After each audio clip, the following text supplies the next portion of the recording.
This is the Extra Point Podcast. During this podcast, we will dive deeper into our Sunday teaching and share practical next steps for your faith journey. Now, let's kick off the Extra Point.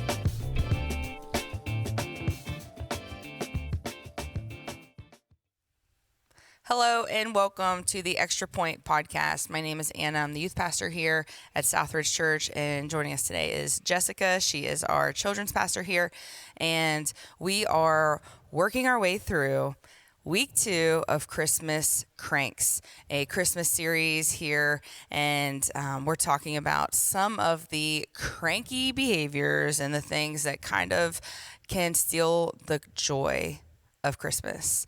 And this week we dove into complaining.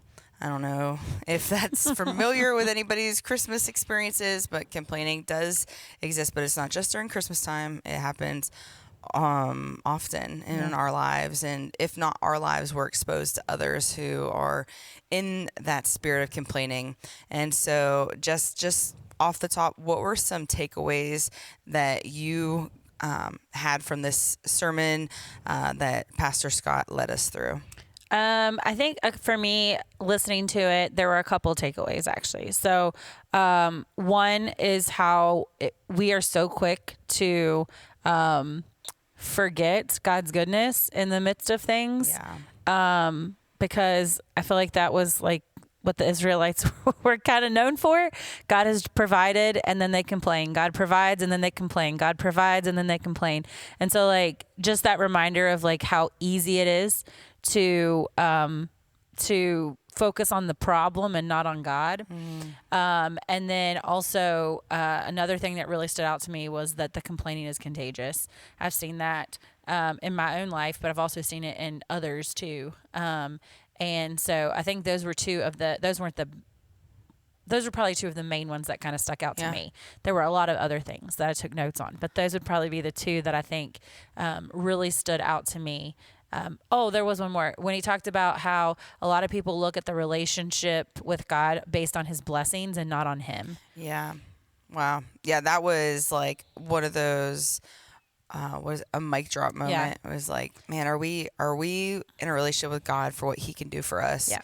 Or are we in it because of just who he is? There's a song and it says, help me want the healer more than the healing. Help me want the, oh goodness, I can't remember all of it. But basically it goes like, help me want this and not this. Help me want who he is and not what he can do. Wow. And so it goes on and on and on. And that's what that made me think about, because it was talking, he basically like, I don't just want what he can do for me. Yeah. I want who he is. And that's kind of what that song was going through my head the whole time he was saying that. I was like, oh man, that's a good song. Yeah, of course. Oh my gosh, of course. And we talk about that here. That's a part of, our staff culture. Cheryl, our Next Steps Discipleship pastor, took us through a series a few years ago about just being with God versus doing for God. And I think those are healthy reminders, because I think we all do get caught up in that, especially because everything around us is so transactional. It's like so many of our relationships, our relationships with our boss, our relationships with our family, with friends. Relationships with strangers or community people. Of course, I may only know you because we have a transaction relationship. But God just doesn't operate like that. It's unconditional. And that's something that it is not always easy to grasp, and to know this, the big idea that I took away was that Jesus is enough. And if Jesus is enough, then nothing else is more important than that. Like, that changes everything. And that becomes the thing that we hold on to in those moments of complaining and feeling like, oh, this situation I'm in isn't meeting my needs, or this person isn't doing what they should do, or whatever that looks like when we're about to complain, to go, sure, this isn't going my way. Jesus is still for me. Yeah. And I can hold on to that in this moment. That's something that really stood out to me, that I've had to do personally, and that I probably should do more often, honestly. But what were were there any like specific next steps that came to your mind, or like questions that we should ask ourselves as we dive deeper into this idea that complaining isn't necessarily fixed by trying harder, but instead by trusting deeper? Yes. I would say one of the things that kind of maybe, I don't know. One of the questions, I guess, that kind of really went in my head was, how do I say this? I can't figure out how to say it. My brain is You're all right. still lagging this morning. But Scott even said it, like, what do we have to complain about? And so I think for me, like, walking away from that sermon and really kind of like almost taking an inventory of my own life of like, what is it that I truly have to complain about? Because, you know, I for those who have talked to me in the last 2 years, I've had a lot of stuff happen. Yeah. In the last 2 years, I've had 2 knee surgeries. I've currently got a boot on my foot. We've had cancer scares. We've had all of these crazy things that have happened over the last 2 years. And like for me, I was sitting there thinking like how easy it would be for me to just start complaining. Yeah. Like, and I'll just be honest, there have been moments in the last 2 years where that has been me. It has been that, why is this happening? Like, why me? Like, what did I do? Why is this happening to me? And so it's very easy, I think, sometimes to get caught in that mindset. But then what is it that pulls me back out? Like, what is it that truly pulls me back out of that, like, woe is me kind of mindset? And I think for me, it is that reminder that, like, what do I truly have to complain about? I have a roof over my head. I have a job that I love. I have friends. I have family. I have my health. Yeah. God has brought me through cancer scares. He's brought me through 2 knee surgeries. He's brought me through all of these things. So even though those things seem awful in the moment, honestly, what do I have to complain about? You know, it really makes me think, and I think Scott and I both have shared this about our grandma, but, you know, she was diagnosed with stage 4 colon cancer back in 2002. And it was about 6 weeks before she passed away. Someone asked her what the hardest thing was that she had dealt with in her life. And knowing my grandmother and her story, you would have known that she was raised by an alcoholic father. He was extremely abusive, and she took the majority of that abuse. You would know that my grandfather was killed when my grandmother was 6 months pregnant with my mom. And she raised 4 kids completely on her own. She did not have 2 nickels to rub together. I mean, she had nothing. And so she had all sorts of these awful things that had happened to her over her lifetime. And 6 weeks before she was about to die of colon cancer, someone asked her, they said, "Dottie, what is the hardest thing you've ever gone through in your life?" And she said, "I haven't experienced it yet." She was 6 weeks away from dying. She didn't know that, but she was 6 weeks away from dying. And there was not this like focus on the bad things of her life. It was her focus was all on God. That's cool. And so I think that is kind of what brings me back into perspective in those moments when I do start to have that kind of complaining, woe is me mindset of like refocusing my focus on who He is and not the mess that is around us and the circumstances that are around us. Yeah. Dude, I thank you so much for sharing that, because that's just so real. I had some notes, and one of the things you just said it is in my notes. Like, this is a challenge to myself, but for anyone who's listening and you're willing to take this on yourself, like, be aware of when you complain, whether it's out loud or even internally, like in your mind, because sometimes we're, you know, maybe around certain people, we don't feel safe enough to say what we think, but we're still thinking it. And so, like, when that happens, that complaining is happening, pause and ask, like, what am I frustrated about right now? Like, what am I going through right now? And what I put in my note is, like, we don't have to fix it. Right.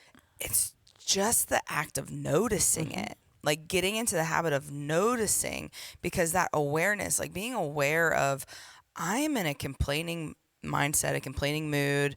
I have a complainingness about me today. Like, if I can simply just be aware of that, that gets me one step closer to dealing with the deeper issues. Well, you and I talked about this. This has been like in one of our one-on-ones, like recently. We were talking about, there were some things, it was a couple months ago, and I was struggling. Like, I felt like I was complaining a lot.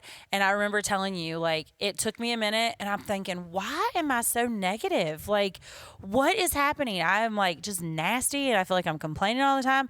And like, you and I had started talking, and I was like, there were like all of these things that had happened. Like, I was still in pain from my knee. I was a year from all of the cancer stuff. There was all of these other things that were happening. And in the moment, I did not realize that those things were having an impact on me, like on me mentally and honestly, somewhat physically as well.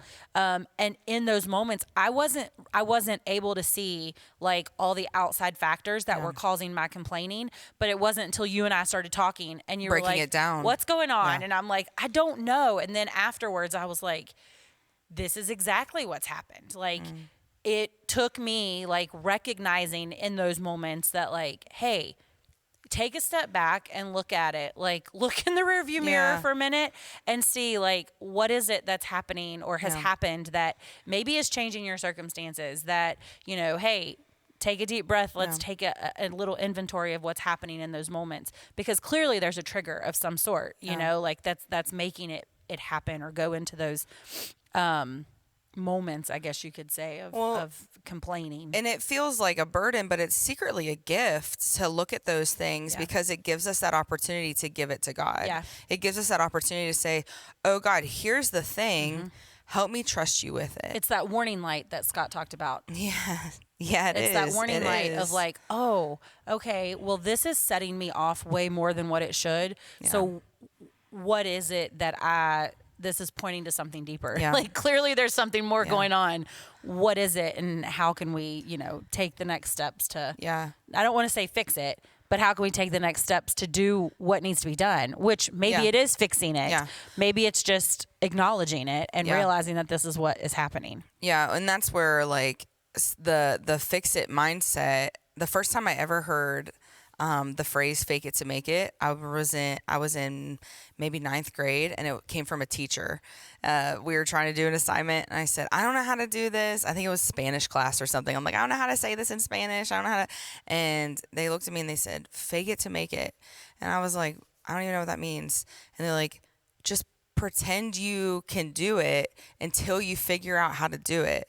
And I was like, that can be a really positive way to look at things, but then that can sometimes be an easy out to do processes. And I think that like when it comes to complaining, this is another note that I had, like, is this a fake it to make it thing? Like, is this fake it to make it? Like, I feel like complaining, and I'm just going to pretend that I'm not so that I can like do things God's way. Like, no. It's not that. Right. This is not that. This is not pretending that things are easy. But I had my note, like, we choose to interpret life through truth instead of our frustration. Yes. Like, we choose to interpret life through the truths of who God is and who he says we are, instead of through our frustration with our situation. And I could get way better at that. I feel like I've come a long way, but there's still room to go. Yeah. I would say I think that I probably too am probably the queen of fake it and make it. But I think sometimes too, for me, I also notice that when I do get in those complaining mindsets, I try to justify it. Like, but listen, this is really why, or, well, this is this. And so I think that, you know, like you said, pretending things are easy. Like, no, like things can be hard. For it to be difficult. I heard someone say this like recently, and they said 2 things can be true at the same time. Yeah. Like those 2 things can still be true at the same time. Yeah. Like, things can be hard, but it's your response and how those things are happening. Yeah. You know, it's how you're responding. I will never forget, like, and I think when I was in Kansas City, there was, you know, how it talks about how like your complaining and stuff can be contagious. And seeing that. And I will never forget when we were in Kansas City, this kind of fake it, make it kind of thing makes Yeah. that also goes in. But I was at a Kansas City Royals game, and I had kids with me. I had 12 kids with me, and we were taking these kids to this game, and there were some. We were at the very top of the stadium, and there were some very spirited guests. Very passionate, spirited guests behind us. And one of those guests, we just kind of tuned them out. Like the kids were having fun. Yes, they were loud. They were kind of over the top, but we were just kind of tuning them out. Yeah. That's good. But, and that's all that really in the moment, that's all that we cared about. Our kids were having fun, and that was it. We were like 3 rows from the top of the stadium, not ideal seating by any means, but the kids were having fun. And that's what all the adults that were there had been saying. Like, the kids are having fun. It's okay. It's okay. It's okay. And about that time, one of the individuals behind us spills an entire drink. Hey. All down my kindergartner that's sitting beside me's head. And he smelled awful after the drink was spilt on him. And so my first response was like, all that was within me was to be like, this is how you've been this whole game. And, blah, blah, blah. And instantly I looked, and I have all of these kids and adults. They are looking. They're waiting for you. They're waiting for my response. Yep. And the lady's like, I'm so sorry. And I just look at her and I said, it's okay. And I looked at, his name was Marquise. I looked at Marquise. I said, hey, stand up. We're going to go downstairs. And I just had him stand up, and we walked downstairs and out of the little area we were in, and we went to the bathroom. I'm trying to clean him up. Yeah. It's all in his hair. It's everywhere. And we walked over to, one of the like Royals people that was working, and I said, hey, listen, I don't want to complain because our kids are having a good time. I said, but I do have a question. I was like, this is what just took place. I said, is there anything that we can do to just like get him cleaned up? And I'm thinking like they're going to give me just like paper towels or something, because there were none in the bathroom. And they end up giving this child a jersey and all these things, and moved us from the top of the stadium to the bottom of the stadium. And it wasn't until we left that I ended up having a kid come up to me, and they were like, Miss Jessica, I really thought you were going to go off on them people because they were really annoying the whole time. And so the kids noticed that like I did not complain about the behavior that had taken place. It would have been very easy to do so, but that story resurfaced on Sunday when I was listening, because it reminded me like what we do matters, and what we do has an impact on others, because had I responded in a negative way, that could have had the people behind me respond in a negative way, and very then domino it effect. could have carried on to kids, carried on to other adults that were with me, and who knows what the outcome could have been. And so I think that's important too in all of this complaining, is just how important it is to know that like people are watching everything that we do. And that it is easy sometimes to pull other people into that mindset of complaints. But I feel like you have to have someone trusted in your corner to pull you back out of that, because I do think that it's hard sometimes to get pulled back out when you're so deep in the complaining world or complaining mindset. Like, you have to have a trusted person in your corner to be like, hey, I love you, but everything that's coming out of your mouth right now is garbage. Is negative. Yeah. It's negative, and we got to do something about it. Yeah. No, that's so good. I appreciate that story, because it just does reiterate that complaining is contagious, but so is gratitude. So is patience. So like the opposite side of those things is available to us just as well, maybe not as easy, but just as well, because whether we're similar to the Israelites, frustrated and hungry for something to eat, or complain about what we got, or whether we're like us today, frustrated about life circumstances or different things, the end of the line comes with Jesus. Like, he is enough, and we can hold on to that through any situation, and we can help others be reminded of that as well. Well, gratitude can really reshape the way we approach situations. And everything. It's true. Any thoughts before we close out? Not that I can think of. Just be grateful out here. And if you're having trouble being grateful, just know you're not alone. That is very true. You're not alone. And whatever your circumstances are looking like right now, it's the holiday season. We just came out of Thanksgiving, we're entering Christmas, New Year. Whatever things you're going through, know that Jesus absolutely is enough for you. And that truly can change everything. Please, please, please like, subscribe, share with a friend who might need some encouragement, and know that we love you. We want to help you take next steps on your faith journey, and we can't wait to see you next time. Thanks for tuning in to The Extra Point. Be sure to subscribe to the Southridge Church podcast and tune in every Wednesday for another episode of The Extra Point.